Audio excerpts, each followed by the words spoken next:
After this, it happened that Absalom provided himself with chariots and horses, and 50 men to run before him. Now Absalom would rise early and stand beside the way to the gate. So it was, whenever anyone who had a lawsuit came to the king for a decision, that Absalom would call to him and say, "What city are you from?" And he would say, "Your servant is from such and such a tribe of Israel." Then Absalom would say to him, "Look, your case is good and right, but there is no deputy of the king to hear you." Moreover, Absalom would say, "Oh, that I were made judge in the land, and everyone who has any suit or cause would come to me, then I would give him justice."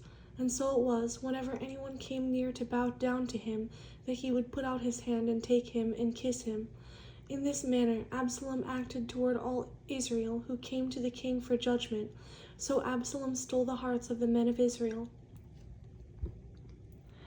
Now it came to pass after 40 years that Absalom said to the king, "Please let me go to Hebron and pay the vow which I made to the Lord.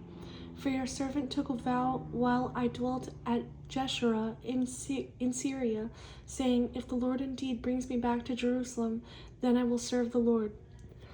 And the king said to him, "Go in peace." So he arose and went to Hebron. Then Absalom sent spies throughout all the tribes of Israel, saying, "As soon as you hear the sound of the trumpet, then you shall say, 'Absalom reigns in Hebron.'" And with Absalom went 200 men invited from Jerusalem, and they went along innocently and did not know anything. Then Absalom sent for Ahithophel to Gilonite, David's counselor, from his city, from Gilo, while he offered sacrifices. And the conspiracy grew strong, for the people with Absalom continually increased in number. Now a messenger came to David, saying, "The hearts of the men of Israel are with Absalom." So David said to all his servants who were with him at Jerusalem, "Arise, and let us flee, or we shall not escape from Absalom. Make haste to depart, lest he overtake us suddenly, and bring disaster upon us, and strike the city with the edge of the sword." And the king's servants said to the king, "We are your servants, ready to do whatever my lord the king commands." Then the king went out with all his household after him, but the king left 10 women, concubines, to keep the house. And the king went out with all the people after him, and stopped at the outskirts. Then all his servants passed before him, and all the Cherethites, all the Pelethites, and all the Gittites, 600 men who had followed him from Gath, passed before the king. Then the king said to Ittai the Gittite, "Why are you also going with us? Return and remain with the king, for you are a foreigner and also an exile from your own place. In fact, you came only yesterday. Should I make you wander up and down with us today, since I go I know not where? Return and take your brethren back. Mercy and truth be with you." But Ittai answered the king and said, "As the Lord lives, and as my lord the king lives, surely in whatever place my lord the king shall be, whether in death or life, even there also your servant will be." So David said to Ittai, "Go and cross over."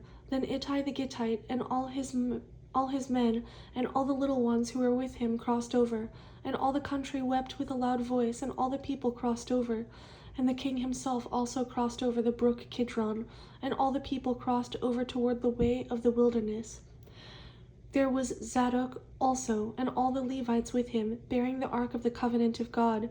And they set down the ark of God, and Abiathar went up until all the people had finished crossing over from the city. Then the king said to Zadok, "Carry the ark of God back into the city. If I find favor in the eyes of the Lord, he will bring me back and show me both it and his dwelling place. But if he says thus, 'I have no delight in you, here I am,' let him do to me as seems good to him."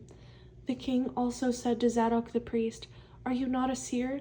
Return to the city in peace, and your 2 sons with you, Ahimaaz your son, and Jonathan the son of Abiathar. See, I will wait in the plains of the wilderness until word comes from you to inform me." Therefore Zadok and Abiathar carried the ark of God back to Jerusalem, and they remained there. So David went up by the ascent of the Mount of Olives, and wept as he went up. And he had his head covered, and went barefoot. And all the people who were with him covered their heads, and went up, weeping as they went up. Then someone told David, saying, Ahithophel is among the conspirators with Absalom. And David said, O Lord, I pray, turn the counsel of Ahithophel into foolishness. Now it happened, when David had come to the top of the mountain where he worshipped God, there was Hushai, the Archite, coming to meet him with his robe torn and dust on his head.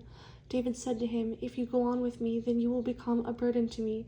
But if you return to the city and say to Absalom, I will be your servant, O king, as I was your father's servant previously, so I will now also be your servant. Then you may defeat the counsel of Ahithophel for me. And do you not have Zadok and Abiathar the priests with you there? Therefore it will be that whatever you hear from the king's house, you shall tell to Zadok and Abiathar the priests. Indeed, they have there with them their 2 sons, Ahimaaz, Zadok's son, and Jonathan, Abiathar's son, and by them you shall send me everything you hear. So Hushai, David's friend, went into the city, and Absalom came into Jerusalem.